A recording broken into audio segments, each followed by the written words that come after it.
ഏറ്റവും പ്രിയപ്പെട്ടവരെ, വിശുദ്ധ പൗലോസ്ലീഹ റോമാലെ സഭയ്ക്ക് ലേഖനം 8-ാം അധ്യായം 18-ാമത്തെ വചനം ഇപ്രകാരം പറഞ്ഞു വയ്ക്കുകയാണ്. നമുക്ക് വെളിപ്പെടാനിക്കുന്ന മഹത്വത്തോട് തുലനം ചെയ്യുമ്പോൾ ഇന്നത്തെ കഷ്ടതകൾ നിസ്സാരവും ക്ഷണികവുമാണ്. പ്രിയപ്പെട്ടവരെ, നമ്മുടെ ജീവിതത്തിൽ നമുക്ക് ഏറ്റവും പ്രചോദനം വരുന്ന വചനങ്ങളിൽ ഒന്നാണ് ഇത്. ഇന്നത്തെ കഷ്ടതകളും വേദനകളും നിസ്സാരവും ക്ഷണികവുമാണ് എന്ന് പറഞ്ഞിട്ട് വരാനിരിക്കുന്ന വലിയ മഹത്വത്തെക്കുറിച്ച് പൗലോസ്ലീഹ നമ്മളെ ഓർമ്മപ്പെടുത്തുകയാണ്. ഇന്ന് ഈശോയുടെ രൂപാന്തരീകരണ തിരുനാളാണ്. താബോർ മലയിലേക്ക് ശിഷ്യരെ കൂട്ടിക്കൊണ്ടുപോയി അവരുടെ മുമ്പിൽ വെച്ച കർത്താവ് വലിയ മഹത്വത്തോടെ അവർക്ക് വെളിപ്പെടുത്തി കൊടുക്കുകയാണ്. വെണ്മയോടെ ഏതൊരാൾക്കാരും വെളുപ്പിക്കാനാവാത്ത വിധത്തിൽ അതിവെണ്മയുള്ള വസ്ത്രത്തോടു കൂടി പിതാപുത്ര പരിശുദ്ധാത്മ സംഗമത്തിന്റെ വലിയ ഒരു രൂപാന്തരീകരണത്തിന്റെ സമയം നമ്മുടെ താബോർ മലയിൽ ദർശിക്കുന്നുണ്ട്.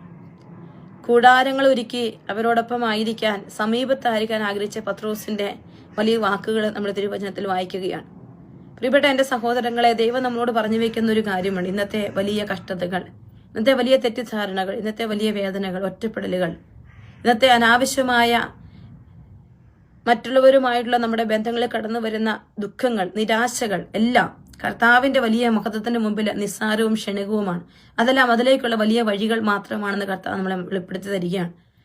മനുഷ്യന് തോന്നാത്ത വിധത്തിൽ ഉരുവുമായി തീർന്ന കർത്താവിന്റെ ശരീരത്തെ താബോർ മലയിൽ അവർ കണ്ടത് അതിമനോഹരമായിട്ടാണ്. ദൂതന്റേതുപോലെ വലിയ മനോഹരമായ സ്വർഗീയ ചൈതന്യമുള്ള പ്രിയപുത്രന്റെ തിരുമുഖം നമുക്കും അങ്ങനെയാകാം.